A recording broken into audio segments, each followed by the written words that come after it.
Bwana, ukoloni ni mtamu sana. Yaani ukoloni una sukari ambayo ni imechanganyika na munyu, imechanganyika na ladha tofauti tofauti. Kwa hiyo ukoloni ni mtamu sana.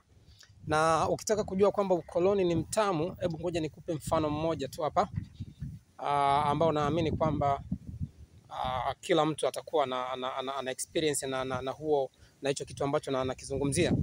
Kuna hizi taasisi za kifedha, taasisi hivi vya kifedha ambavyo viko mtaani, viko makazini, viko sehemu mbalimbali, na kuna taasisi ndogo na kuna taasisi kubwa. Sasa ukitaka kujua kwamba ukoloni ni mtamu sana, hebu jaribu wewe kwenda siku moja kwenye taasisi yako, alafu waambie kwamba jamani, mimi kuanzia sasa hivi uchumi wangu umekuwa, nimeshakuwa mtu wa kujitegemea, kwa hiyo sihitaji tena kukopa. Hizo ni habari mbaya kwenye taasisi za kifedha, kwa sababu hizi taasisi ili ziweze kukua zinahitaji watu waendelee kukopa, na jinsi watu wanavyokopa waendelee kutoa riba.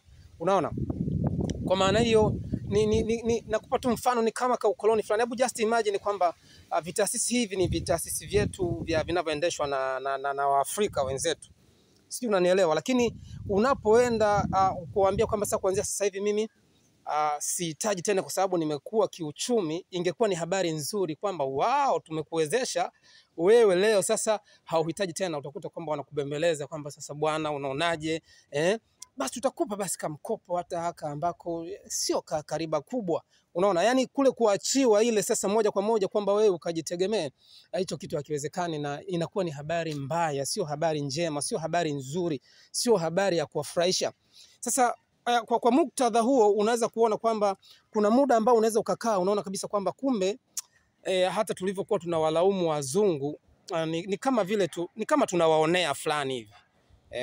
Kuna mtu anaweza akanielewa hapa kwamba kama mzungu ambaye yani amekuja kwa ajili ya maslahi yake, amekuja kwa ajili ya kuinyonya Afrika ili aende kuijenga Ulaya, unaona, huyu je, inawezekanaje yeye kuwa rahisi kukuachia kirahisi hivyo wewe ujitawale na resources zako na mali zako ambazo unazo? Unaona bwana, sasa ikiwa tu huyu Mwafrika mwenzako ambaye anakupa fedha ili uweze kujikwamua kiuchumi, habari ya kujitoa labda kwenye taasisi hizo za kifedha, habari ya kuacha ya kutaka kuendelea kufanya mambo yako bila kutegemea mikopo ni habari mbaya. Je, unadhani kwa mzungu ingekuwa ni habari mbaya kwa kiasi gani? Kwa hiyo hebu jaribu kufanya kitu fulani hivi, hebu jaribu kufikiria wewe mwenyewe kwamba ukoloni kana utamu fulani hivi. Yaani ikiwa Mwafrika ukitaka kumwambia kwamba bwana, mimi sasa kuanzia sasa hivi najitegemea, inakuwa ni ngumu. Seuze huyo mzungu ambaye anachukua fedha kwa ajili ya kwenda kujenga kwao. Kwa hiyo mimi nataka tu kukueleza hicho kitu kwamba usije ukaona kwamba ni rahisi sana. Na ndio maana hata wazungu tunapotaka kujiondoa katika masuala ya mikopo wanajitahidi kutupa mikopo ambayo ni ya riba nafuu. Yaani ikale ka urafiki ili kasife, kasiondoke, ili tuendelee kuwa nao, ili waendelee kuwa na sisi. Si unanielewa hapo, akili kumkichwa.